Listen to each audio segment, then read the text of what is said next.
So I didn't think that I would make this video, to be honest. I thought it would just be like a contained situation. If you follow me on social media, on Instagram and Twitter, I posted about it there, so you kind of already know all the details of this story. But I wanted to come on here because I feel like it's a deeper conversation that we should have about YouTube and the claiming system and things like that. And I feel like it's really important for me to get my voice out there and to not be silenced about it, because I refuse to be silenced. And the fact that these people were trying so hard to censor me really got under my skin, because that's never happened before in my whole 9 years here on YouTube. I knew it was kind of a matter of time, you know, as I do my horror movie reviews and things like that. I use a lot of footage from movies, including clips from the trailers. Usually that's all I use, is clips from the trailers, and I only ever use visual content. I never include the audio really of trailers. I used to back in the day, but I don't do that anymore. We already know who this video is really about.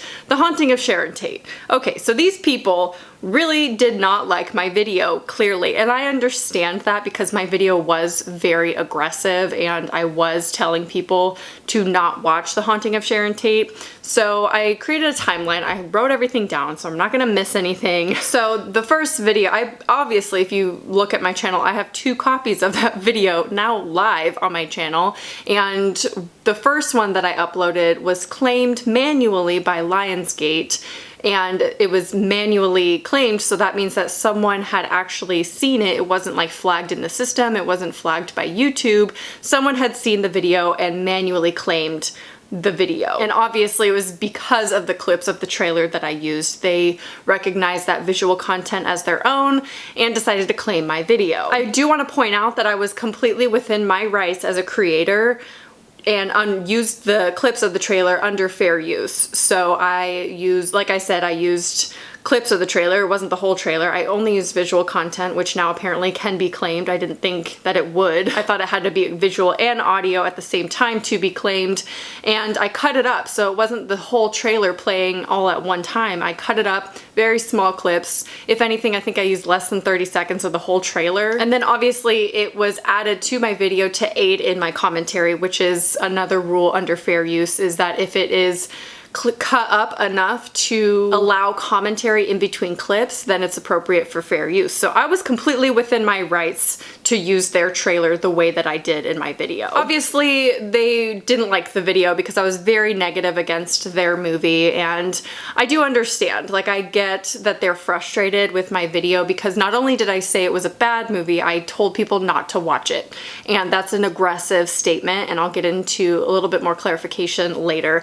But so obviously they claimed my video because it was a negative review. I think if it was a positive review, I don't think they would have claimed the video. They didn't just claim the video and demonetize it. No, it wasn't just a demonetization issue. If it was, I would have let it stand and left it alone. But they banned it in 248 countries. It was clear to me at that moment that they were trying to censor me and reduce the amount of people that could see my video, right? Because banning it in almost 250 countries, like, that's extreme. A lot of my international viewers couldn't watch the video. So they were strictly just trying to censor me and my opinions because I was so harsh on their movie. And I do want to reiterate that I wasn't just harsh on the film because it was a bad movie technically, right? Just on a general level, it was a bad movie. We get that. I've said that in multiple videos in the past that I didn't like a movie, but I always follow it up with, it's my opinion. Watch the movie if you want to. The reason why I was so hardcore about this movie and how I didn't want anyone, or why I didn't want anyone to really watch it, is because I felt like they were exploiting the victims of the Manson murders, right? Sharon Tate and friends. I feel like they were using their deaths for entertainment and shock value instead of presenting the murders in a empathetic way or a careful way to be empathetic or sympathetic with the actual victims and the surviving family members of the victims. I mean, it can be done properly. I did a video on my main channel all about Extremely Wicked, the Ted Bundy Zac Efron movie. I will link it up here. I'm sorry I didn't do it over here. I just felt like I wanted a larger audience to see it because I really wanted to defend that movie, because I did not think it was all that bad.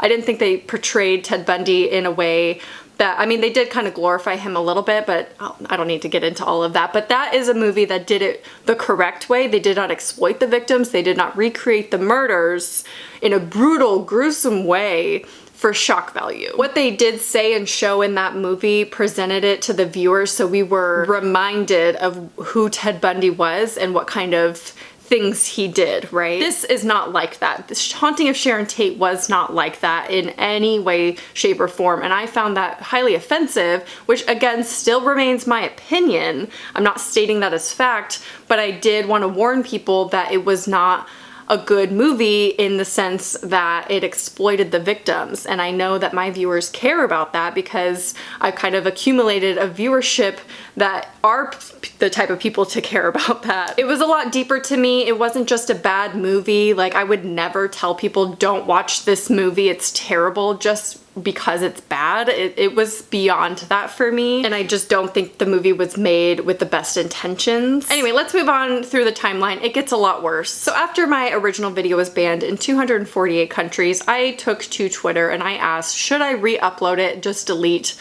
the trailer clips so then they can't claim the video again? Because a lot of my international viewers were messaging me and tweeting at me and things like that saying, what happened to your Sharon Tate video? I didn't get a chance to watch it yet. So I re-uploaded the video. I deleted the trailer clips so they were not able to claim that video. They couldn't block that video from being seen from anyone because it was 100% strictly my opinion. I did not use any of their original content. Now, if they had just demonetized my video or claimed that money and took the money from me, we wouldn't be here right now. I would not re-upload the video just for the sake of me making money off of it. It was the fact that they banned it in so many countries and so many of my viewers were not able to then watch the video, and that's way, way worse in my opinion. Like, we already have an issue with demonetization on YouTube, but at this point in time when it comes to stuff like this, I'm used to it. I've been demonetized many, many times for using trailers and things like that, but I have never been banned from countries. Like, 248 countries could not watch my video. It was the fact that they were trying to censor me that I got annoyed and decided to re-upload it so they couldn't do anything about it. After I uploaded the new video, a couple days after, I noticed my little dollar sign on the original Haunting of Sharon Tate review changed. It turned into a black dollar sign with a slash through it, and I was like, that's new. I decided to investigate and I look into it on my laptop because my YouTube studio doesn't tell me the claimants or anything like that. So I go onto my laptop, into my video, the monetization tab, and I look and it says Lasso Entertainment has now claimed my video. I think that they saw my new upload and decided to take it one step further on the original upload because that is the only thing that they can control, because they can't say anything about my new video. There's nothing in it except a negative opinion, and they can't do anything about that. It's free speech. So Lasso Entertainment took it farther and they decided to block it on some devices. So now, even in America, it can't be viewed on like a cell phone or an Xbox or whatever. You have to kind of watch it from a desktop. So now, not only is it banned in 248 countries, it is now blocked on multiple devices across, like, worldwide. Now, at this point in the video, you may be asking, why didn't you file a dispute, right? The creator has the opportunity to file a dispute with the claimant, and as long as you are within your rights and under fair use, you can file a dispute. And the reason why I didn't file a dispute is because the dispute system on YouTube is a joke. The dispute does not go to YouTube. No, it does not go to a third-party mediator or anything like that. It goes to the claimant. So it would just be sent back to Lionsgate to review. If my dispute is denied or seen as a false claim or a false dispute, I can get a strike on my channel, or at the worst, I could have my entire channel deleted. I feel like a lot of companies and people who own the original content will abuse this process and abuse this system because they know they'll get away with it. Because a lot of people, including myself, are not willing to put our channels at risk to earn a strike or to have our channels be deleted. Like, I don't know what I would do if that happened. So for me, I just did not see it being worth my time to try to file a dispute when they have worked so desperately hard to silence me already up to this point. Why would they approve my dispute? Why would they look at that and be like, you know, she was within fair use. Let's approve the video. They've worked so hard to silence that video. Why would they then release the claim? So it gets even worse. This is not even the climax of the beef. So I took to Twitter, like any YouTuber with a problem does. We like to go on there and complain about our issues, right? So I went to Twitter and I tweeted, not only has Lionsgate blocked the original video in 248 countries, now Lasso Entertainment has banned it across multiple devices. Please watch and share this new video because I'm tired of being censored. And then I linked my re-uploaded video with no trailer for the movie. So the actual Twitter page for The Haunting of Sharon Tate sees this tweet and they decide to quote tweet it and say, chill, it's not the end of the world.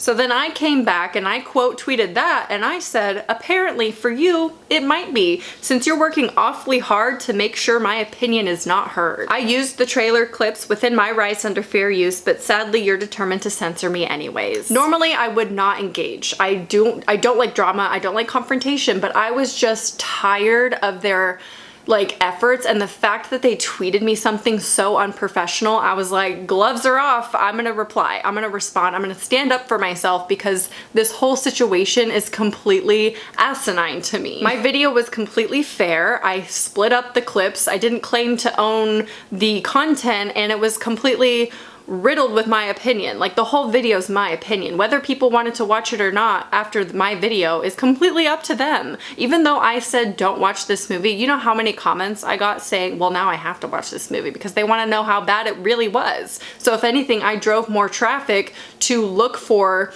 the movie because people really wanted to watch it even after my review. So after I tweeted that, moments later, they deleted it. But, you know, obviously I took a screenshot because I've been in this game for a little while. And then they blocked me. So that's not surprising to me. I expected it after my clapback. Yeah, I'm for sure getting blocked. The irony, though, of them telling me to chill and desperately trying to censor my video and telling me it's not the end of the world, when I'm just trying to defend myself and my content, my original content, my video. I'm just trying to get it out there into the world so my viewers can see it, my opinion, and you tell me to chill? For me as a creator, you censoring me and blocking my content across 248 countries and on many devices, that is the end of the world. This is my life. Like, my YouTube is my career, so it's my job. It's a big deal to me. So telling me to chill is so unprofessional when this is my job. How about you do your job and take criticism like other horror movies do? I think it really speaks volumes that a company like this or a movie like this would say these things to a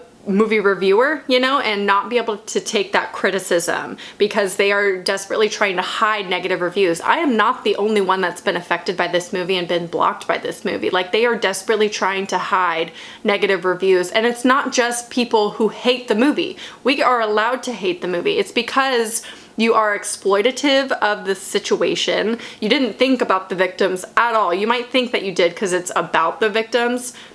Absolutely not. Absolutely not. You're completely exploiting them. And obviously the fact that Deborah Tate spoke out about this movie and said, please don't make this film. Like, she did not approve this movie. She wasn't giving her blessing to this movie. And actually someone tweeted me today saying, well, clearly you haven't seen that Tarantino met up with Deborah and she actually got to read the script and walk on set and she approves of the movie. And I was like, hey, Tarantino did not direct The Haunting of Sharon Tate. Did you read the tweets? Yes, there is a movie coming out, Once Upon a Time in Hollywood, that is directed by Tarantino, which is one of my least favorite directors, sorry. But I don't know what to expect with that movie. Apparently, this is what we're getting now. We're just getting a lot of serial killer fiction films. It's a little scary because I don't know what's, you know, how they're gonna approach it. Some people are theorizing that that's why The Haunting of Sharon Tate ever happened, is because they are trying to capitalize on the Once Upon a Time in Hollywood movie coming out. They wanted to release their movie first, so there's like talk and hype around it, but they just rushed it so much and it just ended up being such a terrible movie, let alone offensive. So anyway, there you go. That's how unprofessional The Haunting of Sharon Tate people really are. I just needed to say all that and get it off my chest because I'm I'm just appalled that just the fact that I was censored so much and they were so desperate trying to get my video to not be seen is so weird to me, because I barely used any clips of the trailer and they were not in their right to claim my video. Like, this is how I make money and they're just taking that away from me. And I'm used to demonetization, but this is just on another level. But my re-upload is obviously still going strong, so if you haven't seen my original video, you can click on that, although I think you can still watch the original video depending where you live and what you're watching it on. But the re-upload's there too. So feel free to watch it, give it a like, because I just don't want to be censored. I think this is a real issue. The dispute system of YouTube is also a real issue. There's just a lot of issues going on with YouTube and claimants and people just claiming this stuff. I see it between YouTubers all the time too, and it's just people are abusing their power and abusing the dispute system, and people are getting strikes on their channels because they dispute it and they are denied, and it's just a nightmare right now. Anyway, that's my beef with a horror movie. Didn't think I'd ever be here, although reviewing movies for how long I have been, I figured eventually one would come at me a little and be a little aggressive like I was aggressive to their movie. Anyway, I'd love to hear your thoughts about all of this and what you think and how you feel the company and the movie reacted. Like, do you think it's fair because I was so harsh on the film? Like, let me know your thoughts down in the comments. I'd love to hear it. I hope you enjoyed, and I'll talk to you soon. Bye.